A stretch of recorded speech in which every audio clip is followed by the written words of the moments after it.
Hello. I often have deeper thoughts that I almost can't get on camera unless I have a camera running, basically either with myself or with people as I converse with them. But that would be like at all times. I don't know how to describe it. It's really weird how the brain works. Excuse me, and what's going on. I want to talk about something as far as what's happening with the population and society and how all that works.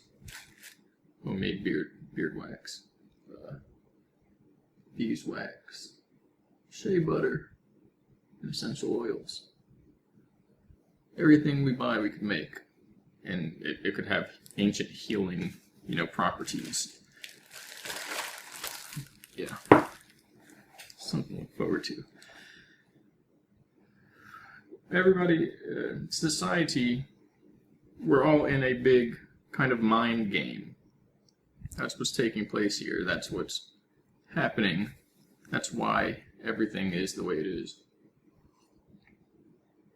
It's happening this way because one of the best ways to enable a person to overcome both self-doubt and self-sabotage, basically, which is kind of like an extension of learned helplessness. Once people are convinced they're helpless, if someone gives them a pathway, okay, they'll like step on it and be like, I was going to fail anyway. This is just, no one can help me. It's basically, it's like a hyper pessimism. It's another one I'm going to jumble over. Yeah, pessimism. Anyway. It's because of the unique nature of how consciousness works through a kind of reflection system. People have to overcome these tendencies to enable or even inhibit and accept an inhibition of critical thinking and free will, and enable or accept external control. Because it's now, that's what's happening in a way. The reflective aspect, is that in order to disable that, we have to basically go into a situation with an exaggerated and, in a sense, even artificial format or a scenario of that, where that's basically exemplified to an exaggerated degree, and in this sense we can observe and become aware of those aspects and then initiate change on behalf of our actual self. And the point is, if there is something that's capable of being controlled, if there is an aspect of yourself which is capable of being rendered through a form of manipulation, then that's a version of your physical makeup and is basically your chemical composition or your brain's neuronal connections and structure, and it's not what you are, because you are what is observing those aspects, those components. So it's like a weird, almost like a weird, I don't know how to describe it, like a magic eye illusion or merry-go-round or something, where you're constantly using yourself to observe what and who you are. However, the more you do that, the more there is a kind of deviation between your actual self and what you're observing, until they're two completely separate things, and you're sitting here looking at a puppet the whole time thinking that's you. It's like that's what we're kind of in this physical situation, which is interesting to say the least. As well, should be a little unnerving as far as how things got this way and if they were always that way.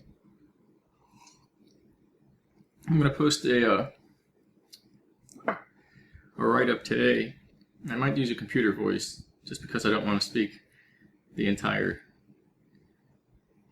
I could do it now, but I want to complete the idea that I'm bringing in pretty much a simplified form in this rather short video, which is that in order to overcome the illusion of control, the illusion of the self, the projected authority, and the illusion of the false authority, we have to find a scenario, a simulation, where it is basically plainly observable, where the goal is to have a pristine experimental environment, or excuse me, I always burp and head up when you start talking for the first time.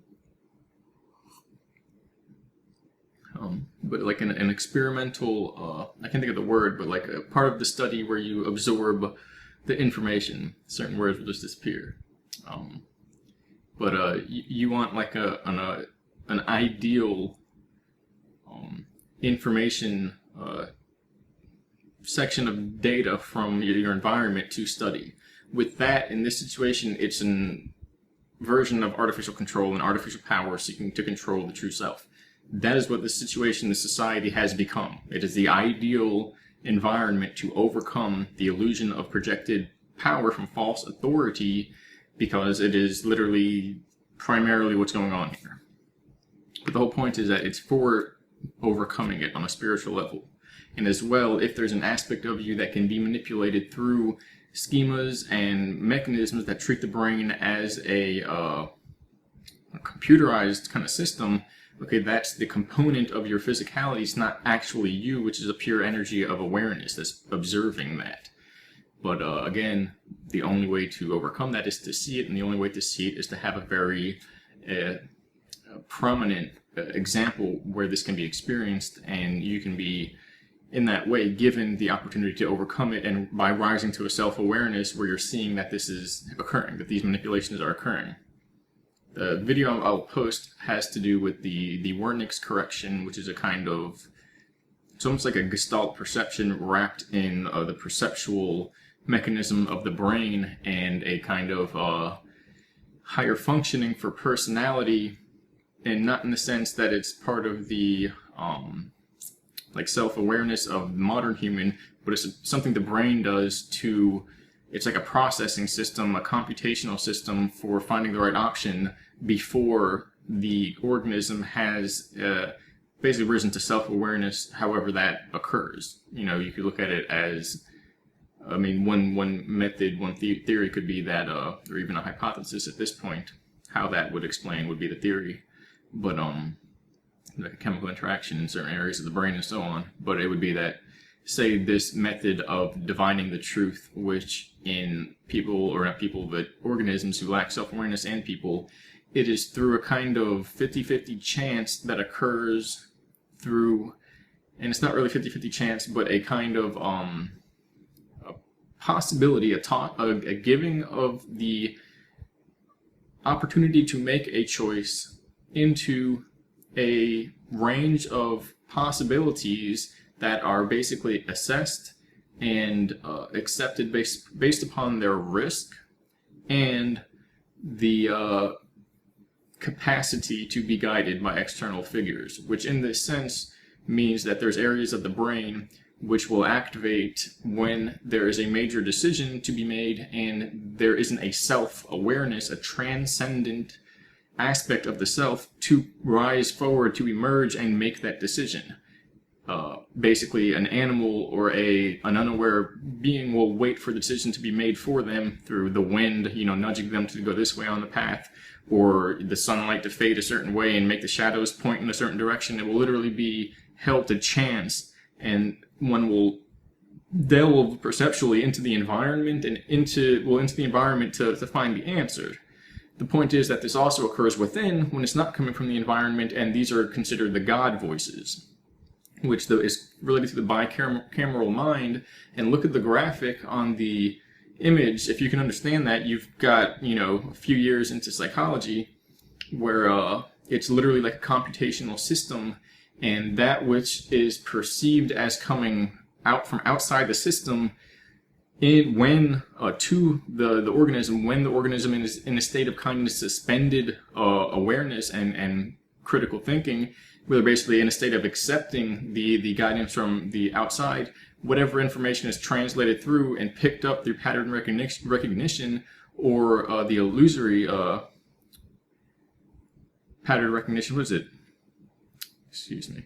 Is that's considered the God voice, or some type of higher power stepping in to remind us.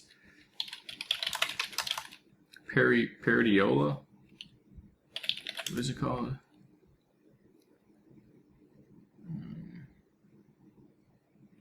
There's a word for when the patterns will be, it's actually apophenia, but there's a pareidolia, which is, they're weird to pronounce, but the apophenia is when the otherwise meaningless patterns are perceived as having meaningful content to the individual observing, and pareidolia is when it's a face observed in, like, the shape of a tree or something like that. Although the idea is with the higher dimensions, that's actually just how information of organisms is transmitted as patterns. We can't comprehend that because our pattern is rooted through the body in a certain system. But imagine if this is a dream environment where everything is just simply everything, an aspect of mind, an aspect of computational code. Okay, if you saw a face moving through it, you wouldn't say, oh, it's just pareidolia, I'm, really in the woods or something. You would say, oh, my dream is trying to tell me something, or there's some, monster or higher power or entity in the dream. So there's two different ways of looking at it, but when the brain is operating in the sense of basically requesting or taking control from the free will of the individual, it's literally a form of automation through the Wernicke area, and it's developed through the childhood with trauma or pre-programmed responses or automations or beliefs that are basically transferred into the child. And this actually, it works in a strange way, kind of like a viral load or process, where if a person is fully in fear and their God voice controls them, enough exposure to that from basically a weaker mind will transfer that control system into the mind of the other individual, and it'll actually show up as a programming in their brain, changes in their neuronal structure. Which is part of how this is all basically playing out. Imagine that's weaponized and tuned to, instead of, critical thinking, or not critical thinking, but God voice thinking in terms of, being kindest you can be. What if it was to always do evil? Well, now you have a weaponized version of mind control that could be passed from family to family, situation to situation. And the point is to say no to evil and to say yes to the true reality, and as well, which may be beyond dichotomy altogether. But it doesn't mean that you can go around hurting people. That makes no sense. It just means that when you overcome it, you didn't kill Satan or some monster thing. It means that you overcame the perception of the illusion that you can do whatever you want and have no results, and it's in your mind. That's what it means. That you, in the same sense, the guy that's doing wrong and being evil, well, it's all in his mind. Nobody's making him do it, and if there is such a thing, then go disable that thing and make him stop doing it. You can't, because it's in a person's mind. It's perception. And knowing that is overcoming it. And the people who don't overcome it, I have to let you decide on your own. But it's a battle. And that's what humanity is going through right now, with those who basically act in different ways. And the other aspect, though, is that in order for people to truly know where they stand, they have to be given the choice to choose one or the other on that path of automation and external control, or critical thinking and free will. And it doesn't mean the higher connection is, illusion, but that the brain puts up a 9-layer veil between the external world, the actual reality, and what we perceive it to be in terms of ourself and being in control and connecting with reality, and what we perceive to be out here communicating with us or in patterns in the situation, and what is actually being created through the filtration system of the conscious mind. And it's actually under the conscious mind at this point, because these are unconscious cues, but it's the border between where your conscious mind and your capacity for changing the brain function through free will and the operation of critical thinking, and where the unconscious processes that developed to grow the brain exist. These types of influences and opportunities and effects, the programming and deprogramming, and the liberation or automation, that's the border between one world and the other, the conscious mind and the unconscious, the capacity, which is almost unlimited, of whatever guides everything unconsciously. That's the true sense of things. It's also part of the illusion, because imagine why that brain system was designed in such a way. So there's multiple layers here taking place, but the point is, where we can initiate change in the way the mind is programmed is how our conscious mind interfaces with the unconscious world, and whether it's going to largely program reality for us, which can also happen externally, or whether we'll be in control of that. And the point is that society is turned into one big show for this, one big opportunity, the most pristine, ideal environment to either lose control or to take control back from a projected power of a false authority. That's what this has become. That's what it is. That's what it always already was, because look at the brain, how it operates. It's designed to either automate you and act like a robot and control decisions, or to enable you to see how easily one can be manipulated and mind controlled by these automations, and to overcome history, the memories, the past, ego, fear, dominance, all of these issues, which are illusory because they're the remnants of events that have happened that made a powerful impact on us, possibly in the way that we didn't expect or fully understand or enjoy. And if we don't understand who we are in terms of that, then those impacts, those influences, these events, these individuals, whatever it is, they control our lives. They shade our lives from there on out. And so it's a continuous learning process. But once you do begin to accept critical thinking and move beyond the automated existence, that's really all that can be said, that you never go back to the feeling of not having the power over what you're going to believe and the choices that you're going to make. But until then, it's as if you never knew you had that capacity to make a choice or to be controlled. And we don't know where the control is coming from until we question it. No authority, no authority that goes unquestioned is actual. Because if it's true and it is questioned, and then now it doesn't exist because you found it to be false, then that means it was false and it only existed when nobody questioned it. And if it's true and somebody questions it and it still exists, then it's not a false authority, and in that sense it's also not control. It's not an authority. It's more like a fact of the universe, where it's not somebody so much telling you not to do that because they don't want you to, but because that's how physics works and how biology works, and this is just how it's going to end up if you ignore these guidelines of the universe.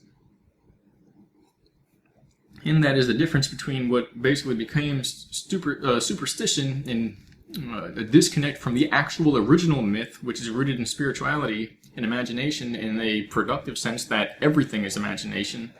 It's kind of like Joe Rogan and some of his friends talk about that everything comes from imagination. Some guy thought everything up. His brain pooped out the ideas to come up with everything that we use now that, you can say, it's like, oh, you made that up? Well, that's not very, realistic. But if you're on an airplane, the guy who came up, or the team of people over time that came up with the safety procedures and protocols and the mechanics, you would hope his ideas were realistic because it's holding you up.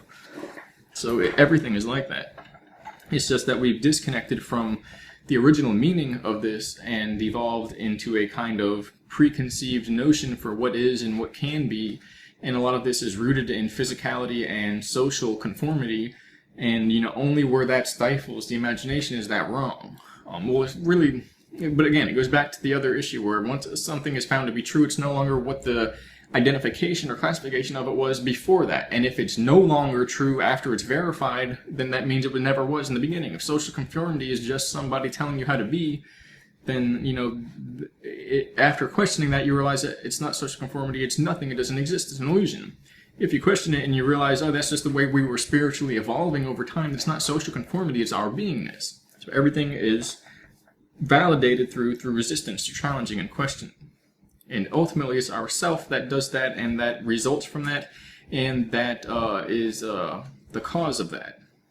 That's not what I want to say in the part right there, but it's like the actuator of that. Because once we realize this process, you can stimulate it for yourself. You can catalyze this for yourself, where you continually reject that which is trying to impress itself upon you. And this is basically through reality checking and things like that. Maybe I'll put these last two posts up. Hopefully, maybe not in computer voice, maybe. I'm still going through to find the original one from a month or so ago, and I found a stream of posts, and they're they're like way deep. So I'm gonna get to that. And then things are going to continue to change here because obviously there's a need for different format for bringing this information to the public. Although I hope it's enjoyed. But once the brain realize the self, not the brain, but the true self, the energy realizes this, you can challenge yourself and challenge everything and actuate and accentuate and accelerate the potential for this reprogramming and deprogramming of the brain. And there's more on that. I might link the post. I might put this immediately up with a computer voice. Don't hate me for the computer voice. But yeah, this is the basis for mind control. And the liberation, this is the basis for the liberation. It's overcoming. And that's how it's reflective that there's one thing, the mind control, and when you, before you see it, you have no access to the information that describes it, and after you see it and figure out, and it's challenged and then gone away with or overcome, you have the knowledge of the brain regions and the perceptual illusions, the Wernicke's area, all of that, whatever, everything, the mechanism, and you have control over it at that point. But it's the same thing. The mind control holds a person back, or mind control propels a person forward when they realize how the brain is inherently designed to function this way. And this, when a person's functioning that way, it's as if they're a pack animal. It's as if they're a herd mentality, and they don't have the capacity to question that which the herd has accepted in all herd, authority is the rightful and truthful answer or choice. So, and each of the nations developed from where they did in different versions of how that played out in their different biologies and genetic pools. So interesting stuff. More to come. Thank you. I'm just going to cut it there.